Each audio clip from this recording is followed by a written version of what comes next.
Hi, everyone, and a very warm welcome to today's virtual panel brought to you by Trintech and Auxis. My name is Kelly Shevlin, and I'll be your host for today. Before we get started, there are a couple pieces of housekeeping I'd like to go over. Firstly, please note that the lines are on mute to cut down on any background noise. However, you can send through any questions or comments as we go along through the panel discussion today through the chat or Q&A functionalities on the right-hand side of your screen. Secondly, throughout the webinar, we will be asking you guys a few poll questions as well. For those of you looking for a CPE credit today, please stay on the webinar for the entire webinar session, but most importantly, participate in all 4 of the poll questions asked during the session. Finally, just so you know, we are recording today's webinar session, and we will send out an email after the event with a copy of the recording in case you'd like to view it again later. And with that, I'd like to introduce our moderator for today, Jesse from Trintech, who will take us through today's presentation. Jesse, I'll turn it over to you. Thanks, Kelly. Appreciate it. And certainly want to take a moment to thank all of you that have taken time out of your day to join us here for our panel presentation that we have put together. And certainly we're all dealing and living in a new reality that, you know, just a few short months ago, none of us could really predict. And it's really forced all of us to take a real hard look at the changes and the things that we all need to do to adapt to this new reality. And that's what's really kind of brought us here to today's presentation and panel. Really trying to kind of take some of the collective knowledge that our panelists have over 120 years, actually, not to make anyone feel too old, but you know, a real great wealth of knowledge between our 3 panelists. And we're just really looking to hopefully share some of our best tips and tricks on some of the things that we're seeing in the market today, to hopefully help all of you be able to apply in some shape or form to help your businesses grow and adapt. And of course, we're going to take a look at this specifically from a finance organization perspective. And with that, I want to go ahead and introduce our first panelist, who is Dan Day, a managing director from Auxis. And I will go ahead and turn it over to him to kind of probably do himself a little bit more justice than I can in the introduction. Thank you, Jesse, and thank you for all the participants for joining us today. So my name is Dan Day. I'm a managing director at Auxis. A little bit of background about Auxis. We're a management consulting and business services firm located in South Florida with an operations center out in Costa Rica. Our mission is to help organizations drive peak performance in their back office, and we do that through a combination of ways, you know, in terms of helping them establish and optimize a shared service organization by introducing technology and automation, analytics and metrics, and ultimately, you know, nearshore outsource services. My role is I lead the service organization out of Costa Rica. I'm located in South Florida, but I work very closely with a group of individuals down there that are providing services to mid-market companies throughout the world. Very excited to be talking today, and I'll turn it over to Darren to introduce himself. Hey, thanks, Dan. Thank you very much. Hey, guys, pleasure to meet you. I'm Darren Heffernan. I'm the president of mid-market in Trintech. I run our Adra business, which is a mid-market solution that we have here in Trintech. So for any of you who are not familiar with Trintech, we help automate the financial close processes. So basically anything that's done within the close process, ranging from workflow technology, reconciliations, daily reconciliations, business intelligence, all things like that. We've kind of got you covered there on whether you're a large company or whether you're a mid-market company. And for me, I'm president of our mid-market business, which is our flagship product, which is called Adra. Some background on myself: I've been in this role for about just over a year, and previous to that, I've been 10 years more or less as the CFO of Trintech. So very familiar with all the trials and tribulations that everybody is going through at the moment with this this pandemic. And I'm looking forward to this session, because I think between the 3 of us and Jesse as well, we can give you kind of some experience of what we're seeing, what we're observing. Certainly old enough to have gone through 2008 and have that experience and that crisis. So thank you, Jesse, for aging us all. And yeah, and we've certainly seen some consistent behavior and some different things that have manifested themselves with this pandemic. So look forward to sharing a few thoughts and ideas. With that, I'll just hand over to Eric and let him introduce himself as well. Thank you, Darren, and welcome everyone to the panel. I appreciate you all taking some time out of your maybe not so busy day, given the pandemic situation. Sometimes it's a good thing to have a webinar to look forward to. As everyone mentioned, I'm with Auxis. I'm Vice President of Business Transformation for Auxis, and I lead a lot of the initiatives that our company does that focuses on ways to help organizations optimize and improve their operations, whether it's looking for automation and efficiencies, whether it's cost optimization. I help design the solutions, and whether those solutions are outsourcing or consulting related, I kind of provide some perspective on that. Been with Auxis for 18 years and probably have the bulk of the 120 years that Jesse was talking about. Most of that belongs to me, but I've spent a lot of my life doing back office optimization and improving companies' operations. So really looking forward to this conversation. I think there's some interesting topics to talk about, and we've all lived through some interesting times, so happy to share some of those thoughts. Why am I getting the feeling that this 120-year compliment is going to be something that you guys hold against me? Well, I certainly am. I don't know about the rest of them. Well, certainly appreciate the introductions, gentlemen, and certainly appreciate the time. And we'll go ahead and kind of dive right in here. So our first question is going to be for the entire group, and we'll go ahead and start with Dan. But really, we're just going to kind of dive in with probably the most pressing question, and how has COVID-19 impacted finance and accounting organizations from a people, process, and technology perspective? So kind of a fully loaded question there, Dan. Yeah, sure. So, I mean, from what we've seen in the marketplace, I think initially it started with a triage situation, right? It kind of came out of nowhere. It surprised everybody. They may have had business continuity plans in place, but very few people are prepared for a global pandemic from a continuity perspective. So, obviously early on there was a lot of, okay, how are we going to do this? Do we have to go from work from home? How do we make that decision? And there was just a lot of uncertainty around how to manage, the kind of the transition to the uncertainty of what was coming. And then I think as people started getting more comfortable and working from home and having that as part of their environment, I think they've kind of shifted from a triage to how do we learn from this, and then slowly how do we rethink kind of our overall operating model. So where initially it was, let me just make sure I can run my organization, then it became more, okay, what are the key functions that that I need to have going, and and if I need to furlough people or not, who do I need to have around, who can I who will I need to make come to the office because they're essential. And then now it's as they're thinking through people, process, and technology, I think they're re-examining what work really needs to be done, right?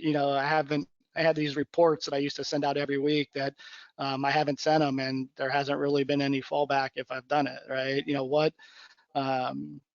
From a recruiting, how do I have to recruit different people that maybe are a little bit more flexible, a little bit more digital savvy to be able to deal with, this sort of uncertainty going forward. From a process is certainly rethinking, what tasks can be eliminated, what do I need to standardize, because it's much more difficult to manage disparate processes, when people aren't there sitting shoulder to shoulder to be able to ask each other questions. And then on the process side, which particular functions can I no longer, require an associate to be in person to do, right? So, again, can I issue payments electronically? Can I can't have workflow that's depending on passing physical paper to have people sign off on it, things like that. And then obviously from a technology, how can I quickly, facilitate more collaboration, more control, more visibility, some monitoring, and help kind of support that process going forward. So it's been across the board, and it's been interesting because it started with how do I react? How do I deal to, how do I kind of learn from some of the challenges I had to, what do I need to keep permanently going forward? Because, there's some things that this has shown us is, hey, we can actually do a lot more remote that we never thought we could do. Absolutely. And Darren, anything that you want to add to that? Yeah, I would agree with everything that Dan has said. Like at the start, it would have been definitely a fear factor among everybody, kind of shifting from one static environment literally overnight. And I think I could be pretty sure in saying that I'm not sure any companies in the world have ever said, hey, let's go through like a mock virtual close at home and see how that works out. Like, I would be pretty certain I would win that bet, right? So to go overnight and just do it from that perspective, like worried about laptops, do people have enough laptops that they can work with, the scrambling that had to be done there, looking at getting things done. How are we going to get things done? Like there certainly was a big shock value at the very start, and then you get to practical things, right? And Dan has mentioned them, like, do I stop hiring? Do I stop spending? What's my cash collection process like? Do I need to relook at that and make sure it's the most efficient it can be? Okay, do I need to analyze the customers that owe me money? Who's hurting more than we are? And the people we can help. Like I know for our company, we've certainly looked at our receivables and said a lot of people are being impacted in a lot of different ways. How can we look at this from the perspective of giving people a break that need the break? And also people, your teams, our teams are just very nervous about kind of what's gone on with this whole process. Because literally there one day and like, okay, next day, everyone go home and we'll see you when we'll see you, but we're not sure. So you kind of have to be very careful about the morale of the team as well. And also I think that the office of the CFO has just had a tremendous opportunity to be a leading light in this, to be able to show some guidance here about what they can help with and what they can deliver. And it's been good for us to see that through many organizations that we've been able to see through that lens. Yeah. Yeah, no, absolutely. And I think it has been, really maybe uplifting to see different organizations really come together and to your point, Darren, look at their customers and really ask, how can we help them? What are things that we can do, to kind of help get them through this period of uncertainty? So it's, there's always silver linings that we see in these different things, or these different types of crises, I guess, if you will. And then Eric, any thoughts that you want to add? Yeah, thanks. I would tell you that this new normal that we're dealing with is not like any normal that certainly I've ever seen. We're all reacting to an unplanned event that we never had even really thought about unless you're watching some sci-fi movie. This is one step removed from a zombie apocalypse. What we've seen is that most organizations had plans for business continuity, but they certainly had not planned anything like this. If you were planning a business continuity plan, you probably had envisioned some localized event like we have here in Florida, a hurricane that's going to shut down an operation. You didn't plan for business continuity that impacted the entire world.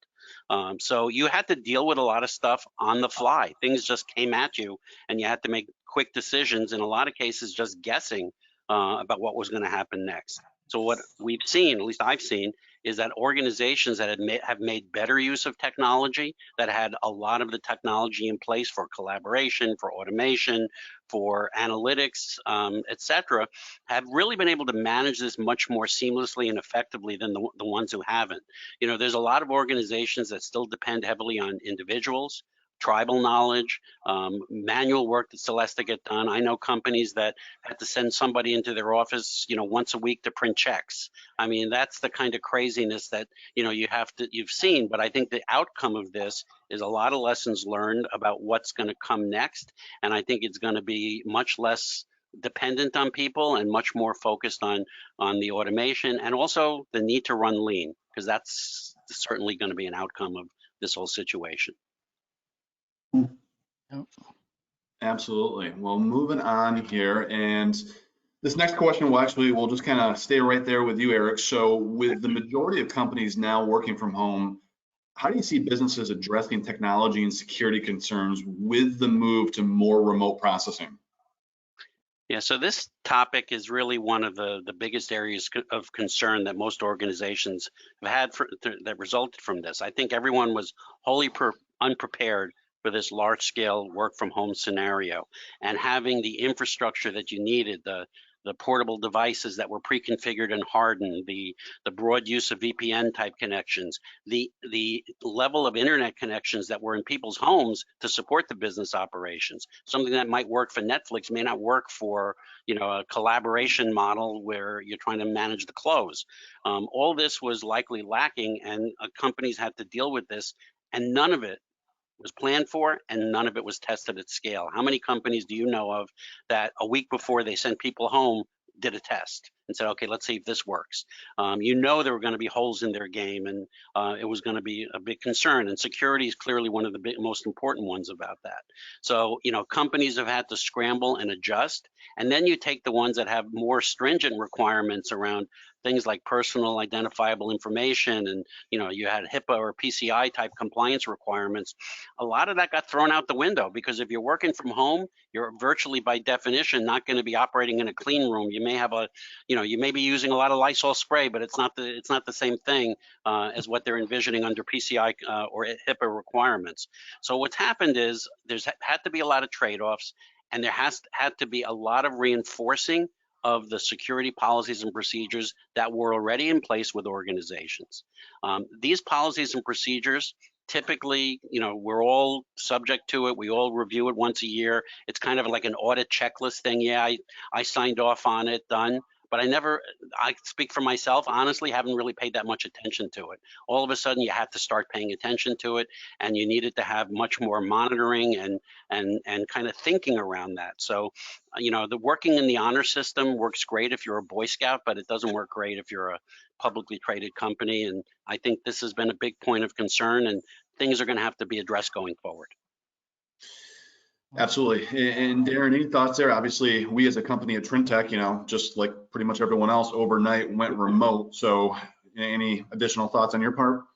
Yeah, I think because the business we're in, which is technology and looking after people's financial close, we were probably a little bit better prepared. I think we did more testing on it to make sure that operationally we would be able to support clients in our data center and things like that. But you know, speaking of that, like a lot of the things that we've talked to customers about is really on the security side, like making sure their data is secure and that they can get access to it when they need access to it. Like, that's the really weird thing about this thing. The modern working day, right? If it's 8 to 5, that's gone out the window, like, right? Which is one of the things we're actually going to have to fix, because it's unworkable to think that people are working around the clock. It's kind of been an easy thing when there's not a lot of things open, so there's not a lot of things to do, right? But as that comes more to the forefront, you'll see things changing. But like, we've seen clients where security from phishing emails has gone up in size. The scamming has spams have gotten way up in volume compared to what they've been previously. Like, a lot of people have had to double down on the training. We've had to train ourselves, and we train people. Listen, here's how to work from home.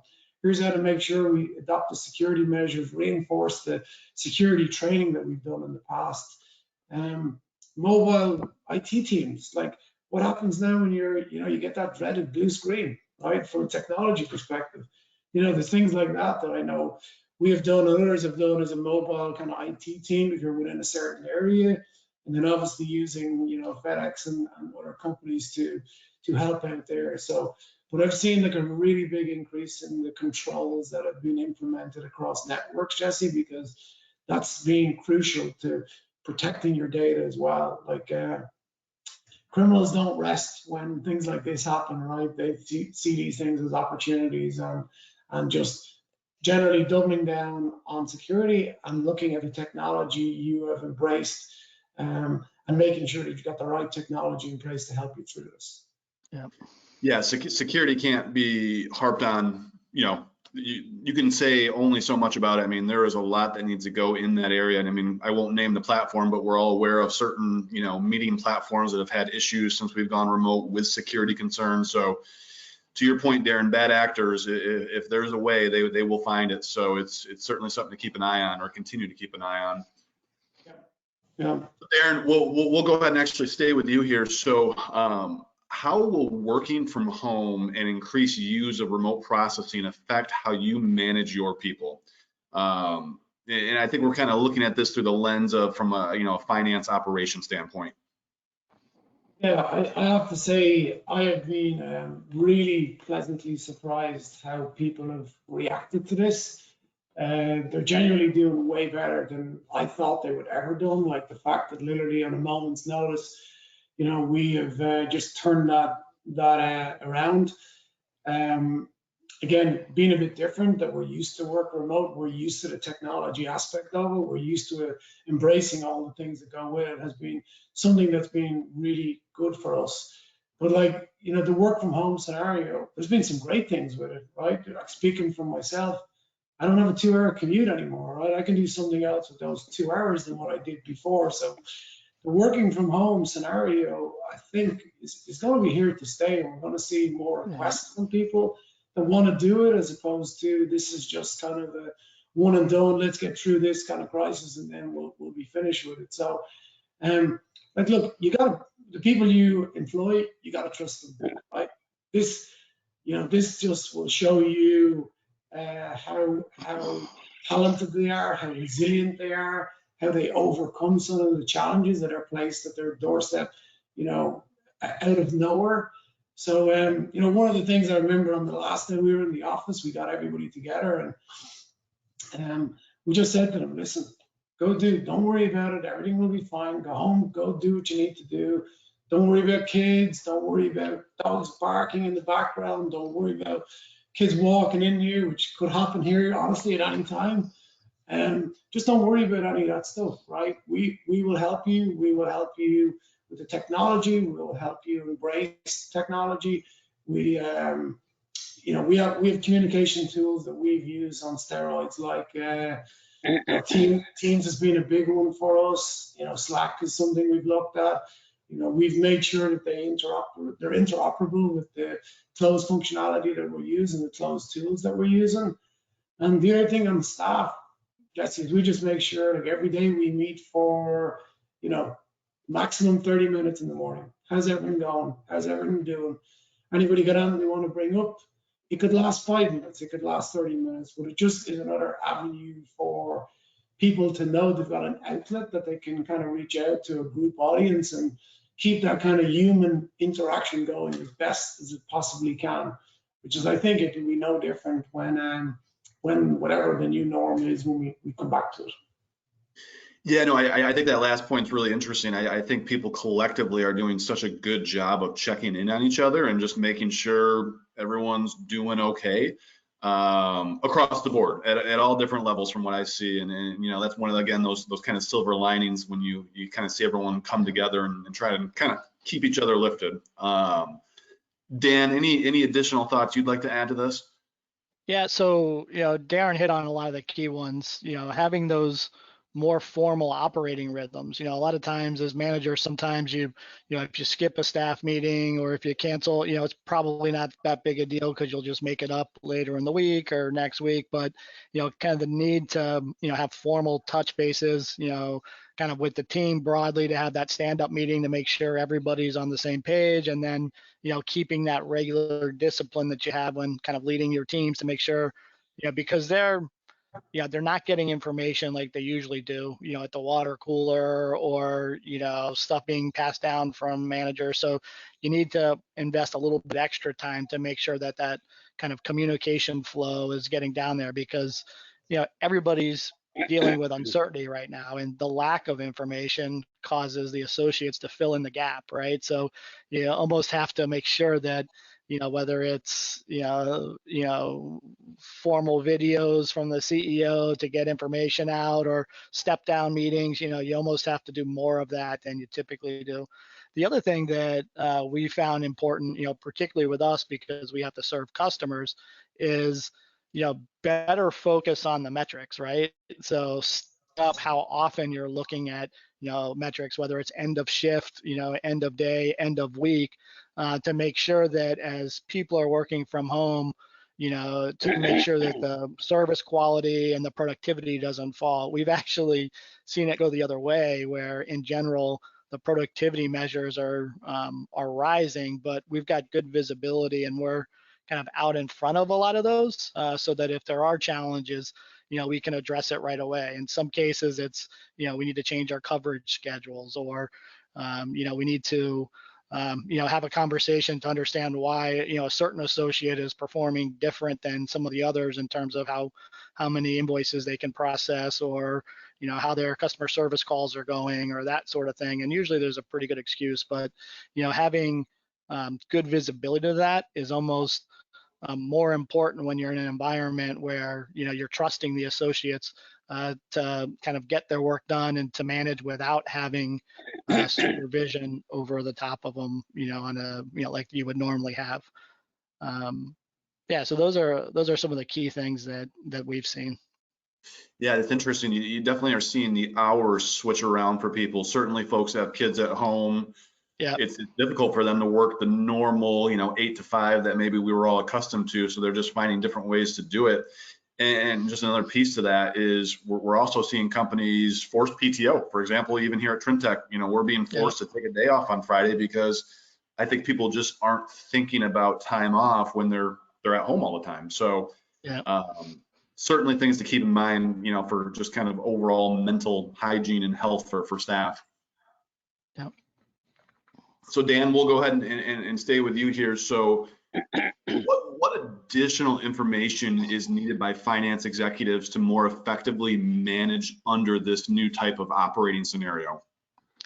Yeah, so I'd say a couple of things. One, you definitely need to be faster, right? And so when we talk about the modern finance organization, one of the things that we talk about is, the ability to kind of reduce focus on the real transactional items, the fire drills that most organizations spend way too much of their time doing, and more to free you up to be more strategic and to be able to support the business and to bring in tools that provide kind of visibility and the ability for you to kind of collaborate better with your business partners. So, as we kind of step through and look back at kind of what we've dealt with, in the pandemic, and, Eric alluded to it earlier, the organizations that we've seen that have kind of navigated the waters, were those that, were able to move very quickly,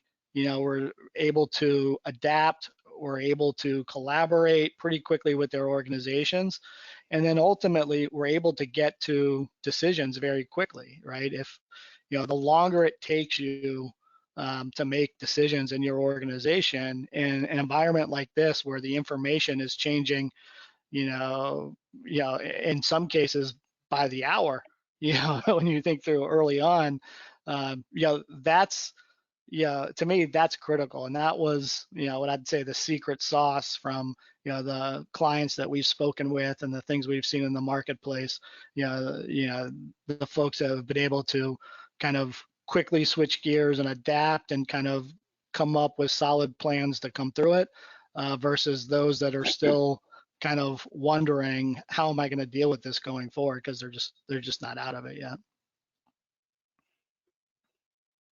So just in the spirit of time, we've got to get to our first poll question here, but just real quick, Eric, are there any additional thoughts you'd like to add to that? Yeah, I mean, I just see this as an extension of what's been happening within finance all along. Finance executives are being pushed to move from, this is what happened last month, to this is what's going to happen, and almost more importantly, this is what you should be doing. A lot of data flows through finance, a lot of key information from all over the organization, and finance is really the one who's being asked to make sense of it and provide insights into the business and guidance and good advice. And this is just accelerating that process. You literally had to make decisions overnight. from one day to the next, your revenue streams changed, the customer buying patterns changed, all kinds of impacts we're having as a result of that. What's your current state today may be very different than what it's going to be next week. So finance executives have always needed to kind of make this switch, as Dan was alluding, to try to reduce the amount of transactional time being spent and focus on more analytics. Well, this is just added to that push, and the need for real-time data, real-time critical business data is becoming that much more important, and needs to be kind of made available to the organization more broadly. Absolutely. Well, thank you on that, Eric. And we are actually going to switch over here to our first polling question. So I'm going to transition back to Kelly for just a moment. Perfect. Thanks, Jesse. Okay, guys, that poll should now be showing on each of your screens, and I've set 45 seconds for you all to answer each poll question. So the first question is, rate your organization's digital readiness in supporting the financial close process remotely due to the impact of COVID-19. Your options are A, failed, we have staff unable to perform their work. B, poor, we have struggled to perform the necessary processes. C, neutral, we had some processes in place to support working remotely. D, good, we had the majority of processes in place to work remotely. Or E, proactive, we were fully prepared. Just a few more seconds and I'll close that poll. Let me share those results. So it looks like 0% failed, 2% rated it as poor, 21% said neutral, 58% were good, and 20% said proactive. Jesse, what do you think about those results? You know, I'm a little surprised to see the good marked as high as it is, but you know, with us really, you know, almost being 3 months into this now, you know, companies have certainly had their opportunity to kind of get their processes in place. But Dan and Eric, you know, thinking about the different customers that you work with on a daily basis, any thoughts on what you see there? I mean, I'll tell you that I'm a little surprised as well at the level of good. I think, and now having said that, I know for our situation where we had to adjust for quite a number of clients and literally switch overnight to a work from home, we were able to do it with really no business impact whatsoever. Now, we had already had some of those models in place, so we were somewhat prepared for it. But I also know of companies that have struggled for several weeks at a time before they were stable and felt comfortable with it. So I would have expected a little bit higher, maybe not poor, but the neutral to come in a little bit higher than what I'm seeing here. Yeah, and yeah, just to give my 2 cents, you know, I think the timing of the question, I mean, obviously we're, you know, depending on which part of the country you're in, you're 9 or 10 weeks into this. So we certainly have gotten better as time has passed. And I think the other thing that's done is it's helped adjust expectations, right? You know, so what are the things that you do that are critical that have to be done? And, you know, I think people for the most part have found a way to solve those, you know, in companies of, you know, any size. You know, but I think had you asked this question, you know, 7 weeks ago, I think people were still looking for some of those answers. Yeah, absolutely makes sense. And thanks, Kelly, for taking us through there on our first polling question. So just kind of moving ahead here, this is going to be a question for everyone. So we'll start with you, Darren, here. But how are companies dealing with now having to conduct a financial close virtually? Certainly a complex process to begin with. So what are we seeing on that front? Yeah, I think, again, we can just speak from the experience that we have in FinTech, right? And a lot of the visibility that we see into our pipeline and the fact that it's grown tells us that a lot of people, you know, the point is on the previous question, what does good look like? What's the definition of good might be something that I would ask, right? Like, is good back to where you were comparative to what you were doing normally? Maybe it is good, right? That's good that it works that way. What we've seen is, you know, somewhat chaotic at the start, and people get over that kind of fear factor, and then they get into a rhythm of trying to understand how they execute, even if it's manual, even if there's some processes, it doesn't matter. But the next phase of it is, how do I do this better? How do I adopt more standardization that make the process room better? How do I embrace more things that automate those processes, whether it's technology or other things, right? So we're seeing that. And like, at the end of the day, like, the bottom line is the office of the CFO have to produce an accurate and timely P&L account and balance sheet every reporting period, whether that's monthly, quarterly, yearly. You can't get away from that, right? So after a couple of months, you would hope that people have got used to kind of doing that. But like, what I've seen and what I would kind of ask people is, you know, challenge yourselves if you're doing everything you possibly can to make this the most efficient that it can be. You know, this is not temporary. Like, this, in my view anyway, this is more permanent than it has been. And in the future, it'll be part of a natural business continuity. That's for a number of reasons, whether people enjoy working from home, that they want to do it more, or whether, you know, who knows, there could be wave 2 on this that just mandates everybody's got to go back and then go back to their working from home. So I think just looking at this, embracing technology, challenging yourself, aligning with communication technology will just make it better. Just good is again, from our perspective, what we see, not what clients want to strive to. They want to make it a lot better, make it shorter, have more of a work-life balance, like not working the weekends that we see people doing. So, you know, that's kind of what we've seen, Jesse. Okay. And in the spirit of time, I've got to keep moving here pretty quickly, but Dan, do you have any quick thoughts that you want to add to this? Yeah, you know, it's funny, you know, the close is an interesting animal because, you know, most organizations, and if you talk to any finance person, their life revolves around the close, right? They're always either closing, preparing for the close, or just closed and having to explain it. And, you know, if you think through the 120 years of experience we have on this panel, you know, I'd say in all that time, none of us really thought about doing a close remotely, right? You know, the thought of that would just be too daunting.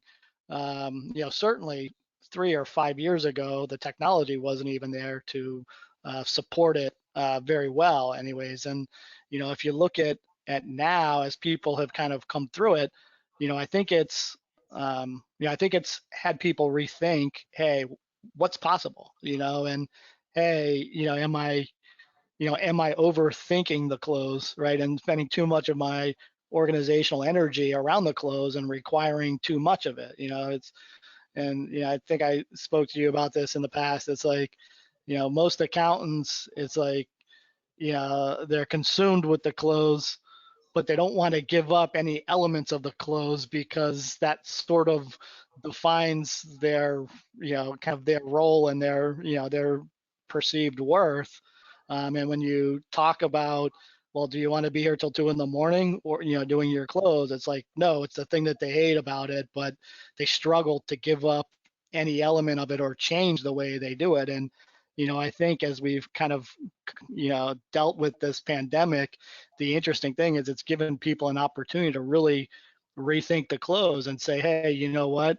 These were some of the things I never thought I could do, but when forced, you know, we were able to do it. And so now let's, you know, take that a step further and say, hey, what are the things that we need to be able to, you know, to have a little bit more flexibility and to relieve some of the pressure that we're putting on our organization every month, right? You know, and some months harder than others if it's a quarter or an annual close. So, you know, it's very interesting to see kind of what comes out of this, you know, collective experience that we've all had. Well, and I think you're kind of spot on there. Change is always hard, but it's always interesting when there's forced change, which of course Right. this was change for all of us. And you know, a lot of companies, their financial close is typically very decentralized. And while you may be able to get by on that in the office when everyone's close by and you can quickly chat with your colleagues, that's much more difficult in the new world we're living in. So kind of a good segue to that is, as we kind of move through this, what are the key phases to moving into a virtual close? And Darren, we'll go ahead and start with you and then move to Eric on this one. Yeah, it's funny, Jesse, as we're talking here, I feel like we could probably go for a few hours talking on various topics, right? Because, you know, a couple of things which are consistent with this, like you've gone from maybe having one office or two offices, finance people, to having like, okay, 4 offices, 5 offices, 10 offices, 20 offices working remote. And like, we can't underestimate how difficult that is from a personal challenge perspective, and never mind producing the results, right? And it's funny, as Dan was talking earlier, I think if someone had told me like way back in the day, here, this is what finance, this is what closing the books actually means. You're going to be working holidays, you're going to be working weekends, you're going to be working till 2 in the morning. I'm not sure I would ever have signed up for that, right? But the real thing is, like now, you know, the graduates of today won't put up with that. That's the biggest difference that we've seen even in our own finance team. I don't know if the guys see this, but like no millennial that's coming into work now is going to go, yep, I'm going to sign up for working all those hours and all. It just doesn't exist. They want to embrace technology. They want to go after it, right? So a couple of very quick things, Jesse, that I would just focus on, like look at all your processes, right? Look at all the manual things that you're doing, right? Document them, make them consistent. So that they're repeatable and you can teach them, and you can, if a new person's coming in, there's not this big learning exercise that has to be done, right? Enhance them, make them better. Like challenge every single thing you're doing, and how do you automate it and how do you enhance it? And I guarantee you those 3 steps, you'll make life-changing things that will come out of it, ranging from onboarding people to training people to attracting talent, which is one of the biggest challenges in this world we're going to have, and also the automation, compliance, and ultimately the work-life balance. Because even before all this happened, the work-life balance was all upside down. The old timers like us, given we have 120 years experience, well, accepted that. But the new kids on the block, just that's not for them. And we have to realize that, it was mentioned earlier, I'm not sure if it was Dan or Eric, that said, we've got that person in the office who has all that deep knowledge, right? Well, the days of people staying in companies for like 10, 15, 20 years with that deep knowledge is rapidly eroding. And if we don't have a system, if you don't have a system where you do all the things that I've said here within a framework, you're just inviting trouble upon yourself. That's where I see it. Okay. Eric, any additional thoughts? Yeah, I mean, to me, it's about structure and discipline. If you look at what the close is, it's just a series of activities that have to be done at a certain time by certain people. And unfortunately, that takes on a life of its own. And a lot of times people don't necessarily pay attention to deadlines. People don't necessarily complete the activities they have to do in a timely manner. And there's limited visibility to where things sit as you're trying to get through it. One of the things I've seen as a result of this is I frankly think people are taking deadlines more seriously. I think they're realizing that they're a link in the chain and all these different steps need to be completed in a timely manner, and you don't want to be the one sitting in your house who didn't get it done while everybody else is waiting on you. So I think having that structure and that discipline in place is making is absolutely critical to make the close work more effectively. And to do a little promotion, that's where a tool like Adra comes in. We've implemented it across a number of our clients in our center in Costa Rica, and it's really helped make that happen. There's structure, there's discipline, there's visibility. All of those pieces are needed to be in place to make the close work more effectively. But having the technology that helps you manage it, I think, is another key step. Yeah, absolutely. And just kind of looking at the time here, there's a couple key questions I want to make sure the group is able to answer for the audience. So I'm going to jump ahead slightly into our next poll question. So Kelly, I'll go ahead and switch over to you for a second. Thanks, Jesse. Okay, that second poll question should be showing on each of your screens. It says, what phase is your organization at in moving to a virtual close? Your options are A, we have been and continue to run the close manually. B, we are trying to get the team and processes organized. C, we are putting necessary technology and processes in place. D, we were already using technology to run the close and now are monitoring for improvement.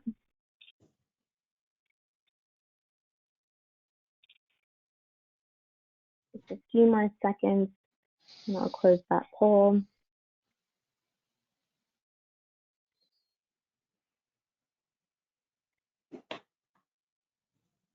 Okay, let me share those results. So it looks like 14% said we have been and continue to run the close manually. 15% we are trying to get the team and processes organized. 37% we are putting necessary technology and processes in place, and 35% already use technology and are monitoring for improvement. Jesse, what do you think about those results? It's interesting that the third choice on our polling question seems to kind of be the popular one to kind of think about for a second. So, you know, certainly I can speak from our perspective. You know, business has really picked up after the first, you know, week or two of kind of the initial wave of COVID, and you certainly see companies now really exploring technology and kind of probably starting to look down a longer term path of realizing that unfortunately COVID is here for a little bit at a bare minimum. So I can't say I'm surprised at that answer. In fact, it's nice to see that, you know, kind of companies are getting back to a normalish kind of version, if you will. It certainly segues well into our next question. So I think what we'll do is actually just kind of segue into that next question, and I will kind of throw that out here for the group if you give me 1 second. So Eric, we'll go ahead and start with you on this one. You know, to what I mentioned there, kind of a good segue. Has COVID-19 changed the thinking of finance executives on digital transformation initiatives? I wouldn't necessarily say it's changed the thinking. I think it's accelerated the thinking, or maybe created a little more of a sense of urgency around it. Digital transformation was already on the agenda of finance executives. They've been talking about it. They've been thinking about it. Tools and technologies have been starting to be deployed. What I've seen, though, is I think the levels of adoption are probably lower than they maybe could or should be based on where we are with the technology in place. And I think what's happened is this has changed that dynamic. People are now realizing they can't put this on the back burner anymore. You're going to have to change the way your organization is operating. You know, having somebody sitting outside my hall that outside my door that I can count on to get those reconciliations done on time and answer my questions every time I want to ask them is great to have. But guess what? They may not be there, or they may be somewhere else on a bad internet connection, and you're not able to get the answers that you need. So I think companies are now starting to realize it. To me, this is a cultural change, not an operational change or a technology change. The tools are in place. I think what we're seeing is there's going to be more of a push to take advantage of that. And I think you're going to see companies looking at tools like Adra, looking at tools like RPA, looking at AP automation tools with a greater sense of urgency and need. Yeah.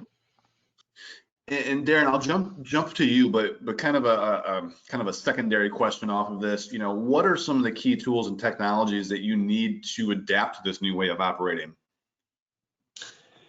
Well, I'm obviously biased, Jesse, right? So might as well put that out there that like tools like ours that have an Adra, there's other people's in the marketplace who have tools as well. But you got to make sure that a couple of things you're covering, right? A lot of people running their close processes are running it on Excel or Word or a combination of that, right? And as I said earlier, you've gone from maybe having one office or two offices to having 5, 10, 15, 20 offices and maybe more, right? So the structure and the workflow that's designed around closing your books is not there to the extent that it could be when you adopt technology that can enable that on your behalf, right? So that's one thing people need to look for. I also think, reconciliations, looking at reconciliations from a risk-based approach, which is, why would you do every reconciliation every period? Maybe there's risk factors you can take into account that would mean they can be done quarterly or every 6 months or every year, depending on what the risk factor is with it, right? As well as that daily, like there is a lot of businesses out there that are still doing a lot of daily high volume reconciliations. Like, do not get yourself behind on those, because there could be a real big problem in fraud and things like that if you don't keep up to date on that on a very, very short leash. Then I would say overarching across all of that needs to be a BI tool. that just enables you to be able to drill down and look into everything that's going on in that process. And I would say turn the data. Like, we are the custodians in finance of a lot of data, but how do we turn that into intelligence? That's the key factor. Even before all this came up, it was a key factor. And I know we've recently released Data Analytics, one of our new products on the Adra platform to cope with that. But again, there's other tools out there that people have that can also do similar things. But I also would stress that you should have, these tools need to have some communication mechanism inbuilt in them as well. So whether you interact with like Teams or Slack or something like that, if you interact with those type of solutions, you can make your whole process of closing your books very seamless and very easy, instead of people, whether they're on email, whether they're on phones, whether they're on text, things like that. So that would be kind of my advice on that topic. Yeah, absolutely. And I think as probably we all start to kind of come above water here a little bit, hopefully in these summer months, it's certainly a time to really give these types of projects attention, for the unfortunate thought that there could be, another wave of probably back to remote working in the fall and winter. Yeah. So certainly a time to kind of plan ahead and see what can be done there. Yeah, and if you just put your if you just put your two polling questions, if you just put your two polling questions together, a big number of organizations said that they managed conversion to work from home pretty seamlessly, but then 65% were in some phase of putting kind of the tools and those in place. So kind of that tells me that people found a way, but they're not necessarily comfortable with the way that they've done it, and they're still reevaluating kind of the risk that they've took on and the controls that they're using to operate in this closed environment. Just to kind of circle back to some of the points Darren was. And I think that's a perfect segue, Dan, because this question was going to be for you. So, thinking about those numbers, where most organizations probably aren't quite in that ideal state that they're wanting to work in. What are some of the steps that you would maybe recommend to create a short and long-term strategy to build a more resilient F&A organization? Yeah, so I mean, to me, I think that as you're thinking through what everyone just went through, I think, Darren touched on it. You need to understand what are the big risk points, as you're moving to this, and what are kind of the needs that the pandemic has highlighted, right? So I need to be able to move faster. I need to be able to collaborate. I need to be able to have better visibility to, if we're talking about the status of where things are. But if we're talking more broadly about a finance organization, kind of analytics to the metrics and the ability to, have some data at my fingertips, but be able to access other data ad hoc to make quick decisions. So, I think step one is to really take a step back and say, how did I perform on this, and where am I from maturity to be able to do that? And then I think the next piece is kind of from a trade-off perspective, right? My speed to move, my desire to move quickly and to get some of this up versus the trade-offs that I've had to make, to move more quickly. Like, would I sacrifice control? Where did I drive in an efficient process, or a process that was too efficient if it didn't have some of the normal controls that I'm comfortable with in place? So I think, kind of bringing those two pieces of information together. And then after that, it's like, okay, how do I look out into the marketplace and find out, what are the tools out there that kind of close those gaps that they did it? And so, certainly the financial close management tools, the nation tools, the different various BI platforms, those are all workflow tools, collaboration tools. Those are all going to be the items that are on that roadmap for you. And so it's when I take kind of the gaps in my assessment to kind of the tools that are out there, how do I prioritize the ones that are the biggest? And ultimately that sets your roadmap and your journey to get. Yeah, absolutely. And Eric, just kind of taking this to another step here. Are we frozen? obviously each organization, does different things and has kind of a different customer base and what they offer that customer base, but there certainly are some things that stay consistent for all of us. How do you see this changing business approach affecting how you interact with and support customers? I think that this customers are now going to want to have a closer collaboration with partners. I think there's going to be a lot more need to work more effectively together. I think there's frankly a need to look for solutions that will offload some of the transactional work that is being done to a potential third party, whether that's through automation or whether that's even through some type of outsourcing element. I think what's happening, and we're seeing it already, frankly, is that organizations are saying, I can't live through this again. I need to focus on what's important, and I also need, frankly, to lower my cost because my operating cost is being affected by my reduced revenue streams. So I think what's happening is customers are looking for more collaboration with partners, more interaction with technology, and the ability to kind of bring both of them together into one complete solution. Oh, hold on, I'm jumping ahead there. So Darren, we'll go ahead and start with you on this one. Kind of our final question before we wrap up, and we'll have to kind of keep our answers probably 30 seconds and under, but what are your predictions for the future? Which I know is a heavy question and a lot of unknowns, but what are some of the things that you think we'll see here as we emerge from this? Yeah, I think it's a great question, Jesse. I think working from home is going to become more of the norm. It's not going to be, as I said earlier, a one and done thing. I think the adoption of technology, like I truly believe we're in the middle of a kind of fourth industrial revolution as regards technology. Technology affects everything that we do in our everyday life, and it's going to be no different in the office of the CFO. And I think honestly, we've been a slow adopter of technology in the office of the CFO. Like if you look at, say, manufacturing industry or something like that, they figured this out decades ago of, we're going to build motor cars, let's do it with a robot, right? Well, why can't we look at that more about things that we do in the office of the CFO and embrace more automation about how we bring things to a conclusion. I also think F&A are going to become more important. We're already going towards the role of, more strategic CFO.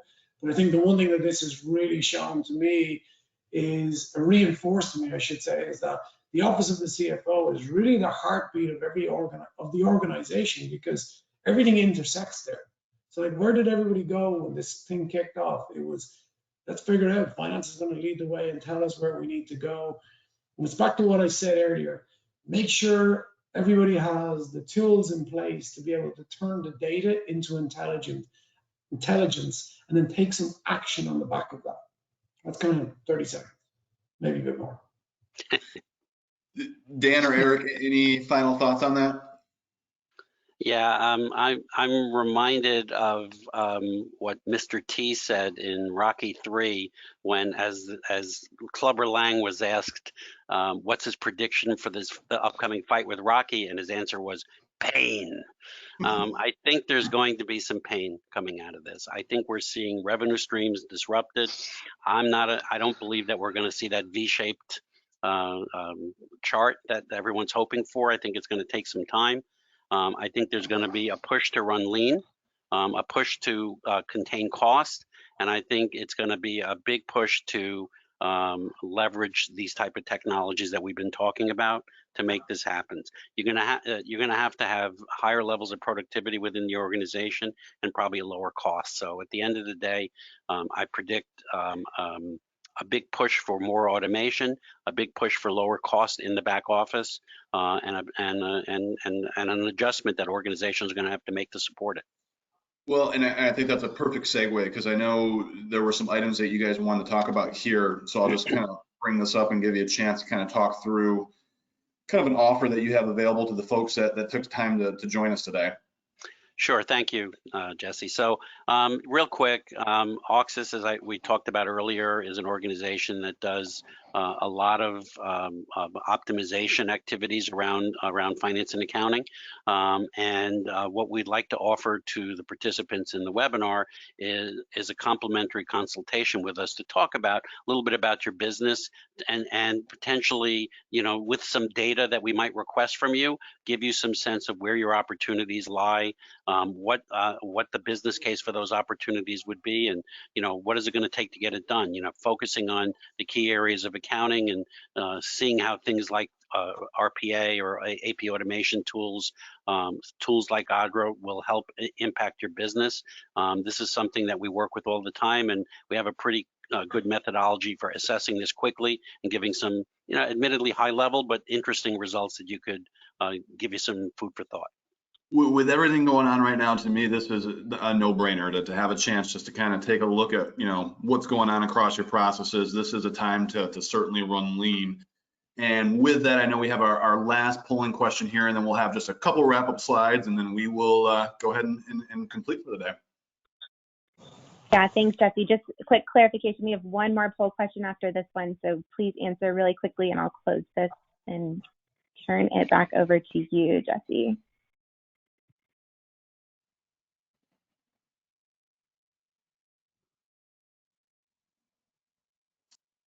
All right, Kelly, is it back on my control? Yep. Okay, perfect. So certainly technology was a theme today, and businesses having to do more with less, and we know that's something that's not going away anytime soon. And we talked about at the beginning that companies are trying to do what they can to help their customers, and certainly no different here at Trintech. So as a thank you for those that have taken time to join today, we do have a free offer available to use our Task Manager solution, which gives you that visibility and control and insight into your financial close process.